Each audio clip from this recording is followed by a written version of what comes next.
warahmatullahi wabarakatuh.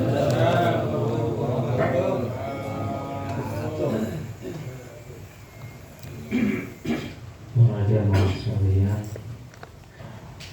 sama-sama dimuliakan Allah Subhanahu wa taala. Seperti biasa, sebelum kita mengikuti kajian daripada guru kita, sudah menjadi rutinitas kita setiap malam Selasa kita tadarus bersama, itu juz 30 atau juz amma.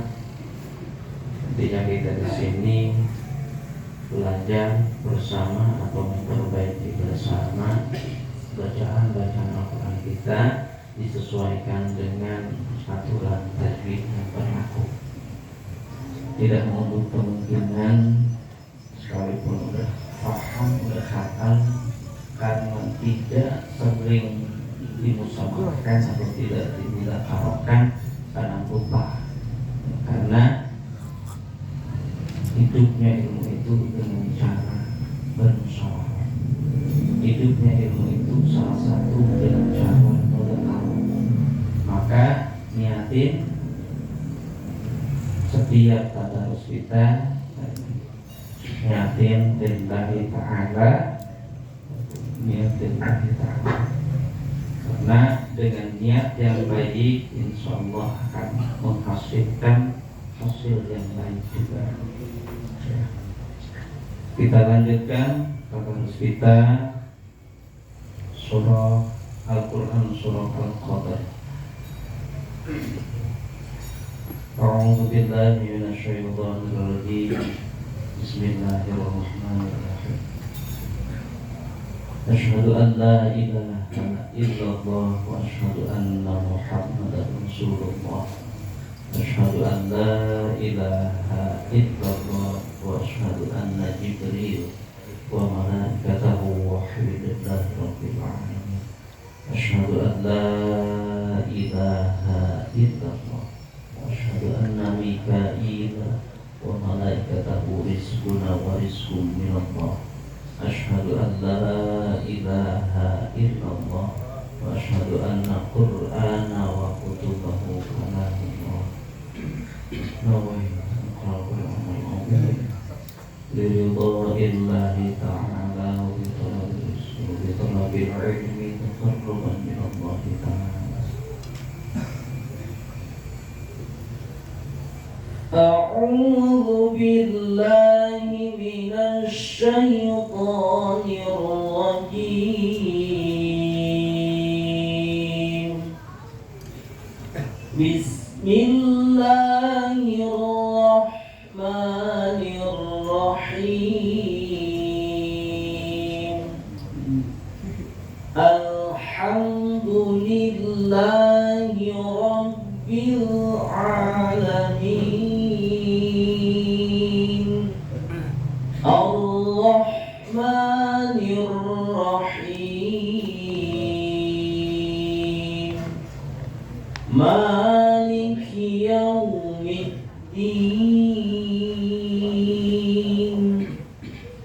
Iyyaka na'budu wa iyyaka nasta'in. Ihdinas siratal mustaqim.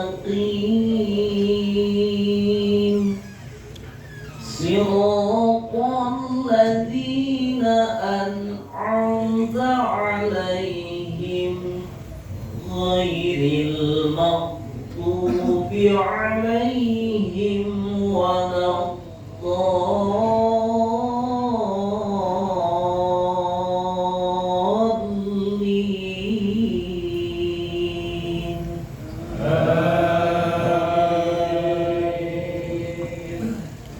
Bismillahirrahmanirrahim. Inna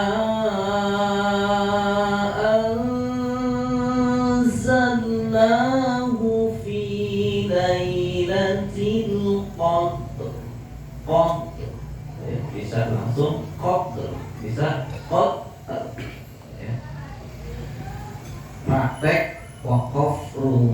bisa dua cara, bisa langsung khoter gitu ya, menyatukan dua huruf yang sukun.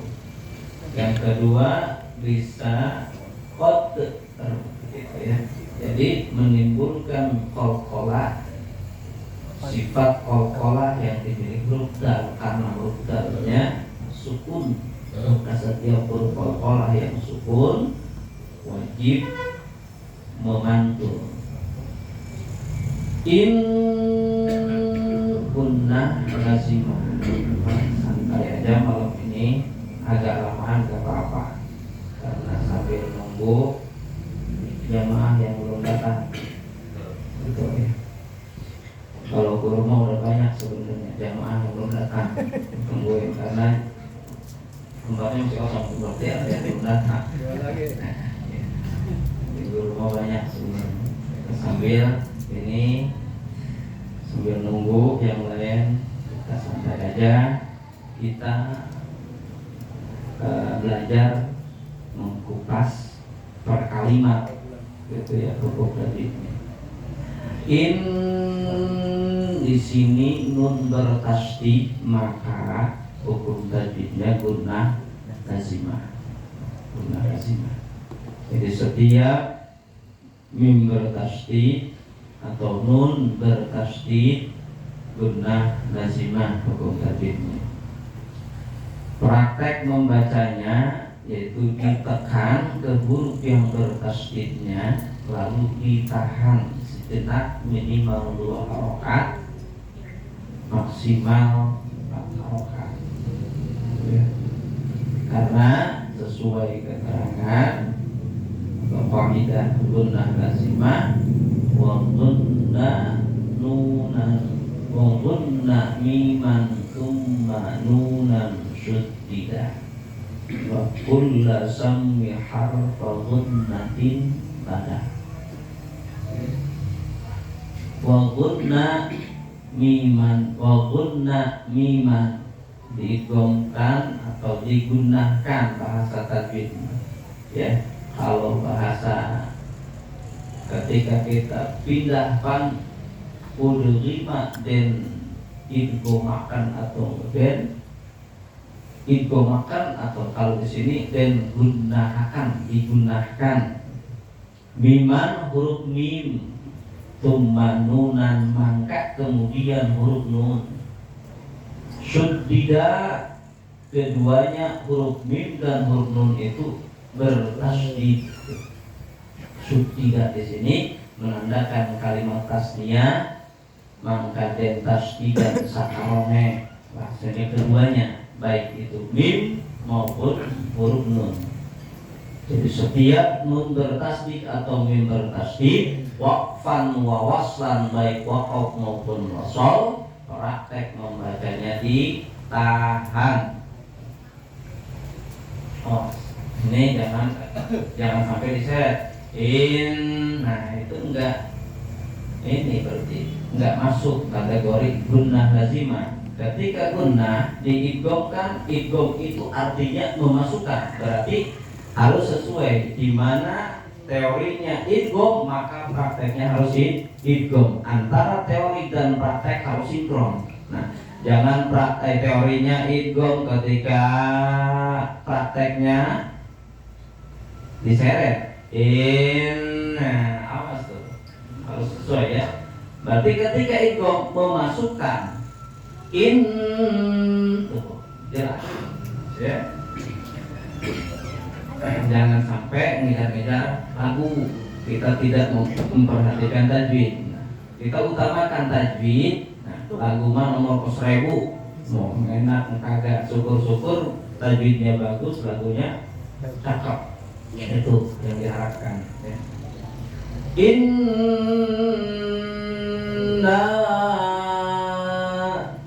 Di sini hukum tajwidnya mad jaiz munfasil. Mad jaiz munfasil menurut qiraat Hafs, perawi daripada Imam Asim. Nah, alhamdulillah kita mau langsung nih mengkaji qiraatnya, langsung ke qiraat yang ke-10, enggak dari yang pertama. Karena urutan qiraat hafaz itu urutan yang ke-10. Dari Imam Nafi memiliki 2 perawi, Qalun dan Basmi. Terus Qalun dan Waros. Nafi memiliki 2 perawi, Qalun dan Waros. Terus urutan kedua ada Imam Ibnu Katsir memiliki 2 perawi. Apa sih perawi? Artinya yang meriwayatkan bacaan imam tersebut. 2 perawi siapa? Perawi daripada Imam Ibnu Katsir dan Ibnu Katsir, yaitu yang pertama Razi, yang kedua Qunbur. Imam qiraat yang ketiga Abu Umar Basri memiliki 2 perawi. Yang pertama qiraat Duri Basri, yang kedua qiraat As-Susi. Urutan qiraat yang keempat Imam Ibnu Amir memiliki 2 perawi. Yang pertama Hisham, yang kedua Ibnu Zakwan atau Ibnu Dikwan. Urutan yang kelima daripada Imam qiraat yaitu Imam Asim memiliki 2 perawi, Syu'bah dan Hafs. Berarti Hafs urutan qiraat yang ke-10. Karena masing-masing imam qiraat memiliki 2 perawi, 2 santri. Perawi itu ibaratnya 2 santri. Tapi 2 santri tersebut memiliki bacaan tersendiri. Seperti qiraat Qalun, setiap mim jamak membaca sukun dan silah. Tapi ketika qiraat Waros membaca silah ketika mim sukun bertemu dengan huruf hamzah saja. Ketika mim sukun tidak bertemu dengan huruf hamzah, maka tetap dibaca sukun. Padahal satu guru. Maka tidak menutup kemungkinan di sini pun sama. Guru kita sama Abah Jajen, tapi ketika pengamalan ada yang sesuai dengan Abah Jajen, ada yang enggak. Nah, gitu tergantung nyerapnya ilmu itu. Nah, makanya penting. Nah, ini di dalam KBM, kegiatan belajar mengajar, ada etika antara guru, ada etika murid ke guru. Nah, ini penting. Tujuannya kenapa? Supaya ada ilmu yang terserap kepada. Makanya penting di sini kita langsung mengkaji qiraat yang ke-10, yaitu qiraat yang paling gampang artinya. Paling 1 doang, 1-2 hanya kalimat-kalimat tertentu saja. Di qiraat hafaz itu sedikit. Kalau di qiraat lain setiap datul ya dibaca imalah gitu. Tapi qiraat hafaz membaca imalah cuma 1 kalimat di dalam Al-Qur'an. Mana? At-Tawlah, baca At-Tawli. Seperti majroha dibaca majriha. Itu aja. Gitu ya. Paling di kalimat a'jami itu di bawah suka ada tulisan tashil. Berarti kalimat a'jamiyun wajib dibaca tashil oleh qiraat hafaz. A'jami wajib. Kalau dibacanya a'jamiyun qiraat hafaz, salah. Di surah Yusuf la ta'manna tulisannya di bawah ada lafaz ismam, berarti di situ wajib dibaca ismam. Bacanya la ta'manna, salah kalau nggak dibaca ismam. Menurut qiraat hafaz, kalimat la ta'manna bisa dibaca 2 cara. Yang pertama ismam, la ta'manna ismam. Di sela-sela gunah dimonyongkan bibir kita. Artinya ngasih isyarat bahwa huruf tersebut itu berharokat doma. Karena la ta'manna asluhu la ta'manuna. Manna. Yang kedua ikhtilas. Apa sih ikhtilas? Nyolong harkat, bukan nyolong sendal ya. Nyolong harkat. Ikhtilas pakai sin bukan sod. Kalau sod nanti ikhlas. Sin ikhtilas. La ta'manna, la ta'manna. Ini qiraat hafaz. Itu masih qiraat hafaz ya. Karena qiraat hafaz pun kalau kita tidak kaji, maka banyak kalimat-kalimat yang tulisannya seperti itu tapi tidak dibaca seperti itu, gitu ya. Seperti mad tamkin. Qul al-zakarain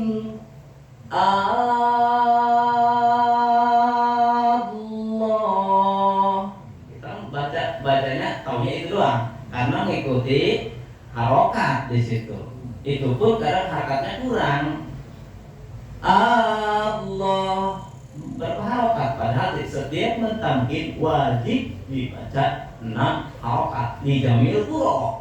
Artinya seluruh ulama qiraat berpendapat ittifaq ulama ahli qiraat membaca mentamkin 6 harokat termasuk qiraat hafaz ya.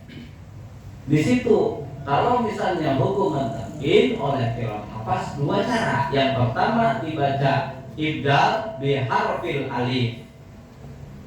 Yang kedua tashil hamzatul tsani bila idkhali alifan.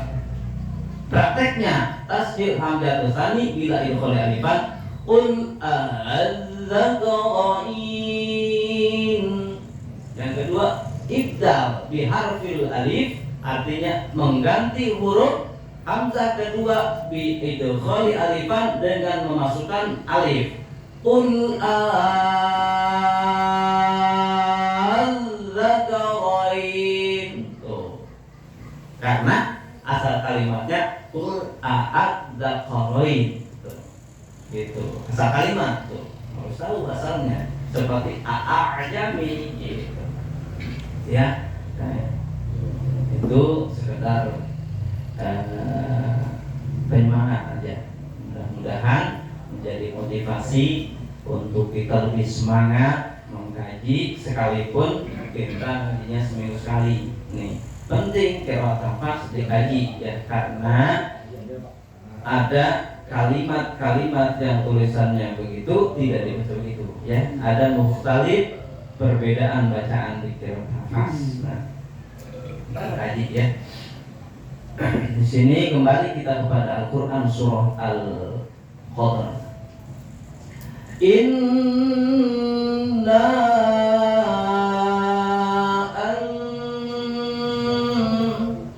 nun sukun bertemu dengan huruf zai, hukum lanjutnya ikhfa hakiki tawassul.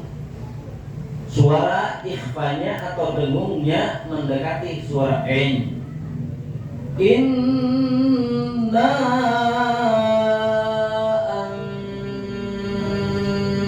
anzalna nggak terlalu an, nggak terlalu ang, tapi anzalnahu fi lailatul qadr. Qadri asal kalimatnya, karena diwakafkan maka terjadi wakaf rum. Kalimat qadri sepakat seluruh ulama ahli qiraat di sini bisa dibaca dua cara. Yang pertama wakaf ma'asukun qadr. Yang kedua wakaf ma'rum, karena harakat terakhirnya berharokat, karena huruf terakhirnya berharokat kasroh. Qadri bisa. Fi lailatul qadri ya, disesuaikan dengan kaidah atau keterangan rum, mahwa rum al-ityan bi ba'dil harakat. Jadi rum itu membacanya dengan setengah harokat. Yang tadinya qadri jelas dibaca setengah qadri. Wa ma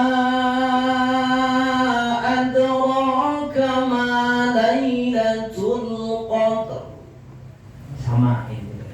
Lailatul Qadri khairum min alfi syahr. Sama tuh, syahrin. Ketika wakaf bisa dua cara sama. Yang pertama wakaf masuk pun syahr. Yang kedua wakaf ma'rum syahri. Syahri. Tanazzalul mad wajib muttasil. Di sini cirinya mad wajib muttasil, mad tabi'i. Mana mad tabi'inya? La.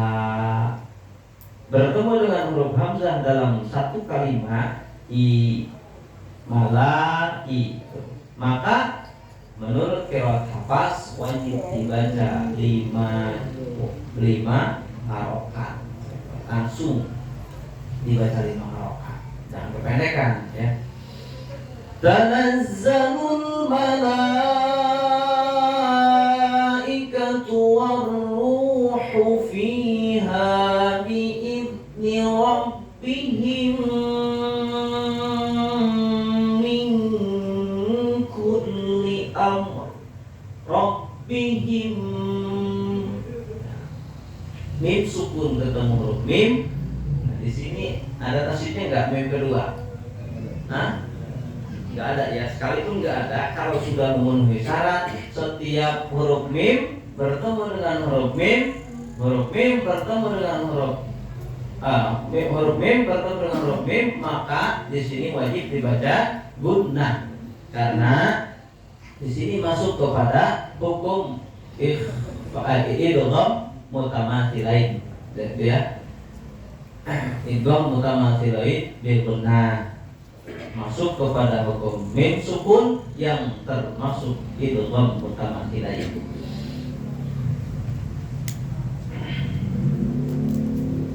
Tanazzalul malaikatu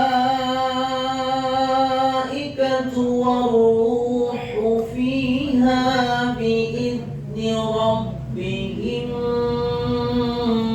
min. Nun sukun ketemu huruf kaf, ikhfa hakiki tabaud. Suaranya mutlak ang. Min, yang suara ikhfanya atau dengungnya ang cuma 2. Yang pertama nun sukun bertemu dengan huruf qaf, yang kedua nun sukun bertemu dengan huruf kaf. Karena huruf ikhfa hakiki tabaud cuma 2, qaf dan kaf, gitu ya. Min kulli amr salamun hiya hatta maqo ya. Nih huruf to sukun maupun to yang diwakafkan pantulannya o. Tuh jangan mate, awas. Maqo harus o. 2 huruf qalqalah yang pantulannya o, yang pertama qaf, yang kedua to. Yang pertama to, yang kedua qaf. Ketika huruf qalqalah tersebut sukun atau diwakafkan, maka pantulannya o. Karena alasannya apa? Karena menjaga sifat iltibaq yang dimiliki huruf to dan sifat isti'la yang dimiliki huruf qaf. Maka ketika praktek pantulannya apa lam maupo, ya jelas monyong maupo, jangan mate, jangan mate ya, soalnya matel, ya matel. Salamun hiya hatta matla'il fajr. Bisa fajr, bisa ya. Ini di sini termasuk waqaf rum ya. Jadi mulai ayat 1 qadri rum, kedua, ketiga sampai kelima di sini waqafnya waqaf rum, dan semua dibaca 2 cara, bisa dibaca 2 cara. Yang pertama waqaf ma'sukun, kedua waqaf ma'rum gitu. Nah, sebelum ditutup perhatikan, saya ulang dari ayat pertama. pertama dengan cara tartil. Tenang Kang Aris, jangan ngomong dulu. Nah, biasa emang kalau lagi ngaji begitu. Wah, udah keluar dari majelis mah ya. Oke ya, biasa gitu. Udah yang mana? Udah yang mana? Benar, karena setan itu di majelis banyak kan, kelihatan. Itu. Kalau cuma penceramah mah paling banyak pahalanya itu paling boleh pahalanya itu puantat, karena puantat paling banyak diganggunya gitu. Makanya kadang udah bingung gitu. Itu puantat paling banyak diganggunya. Iya, saksi tenang Aris. Surga pantatnya tuh. Sudah karena pantat katanya gitu. Tapi pantatnya yang dipakai ngaji. Kalau pantatnya bakal main koprok aku. Yang salah. Bismillahirrahmanirrahim. Inna anzalnahu fi lailatul qadr. Wa ma adraka ma lailatul qadr. Lailatul qadri khairum min alfi syahr. Tanazzalul malaikatu war-ruhu fiha bi'izni rabbihim min kulli amr. Salamun hiya hatta matla'il fajr. Sadaqallahul azim.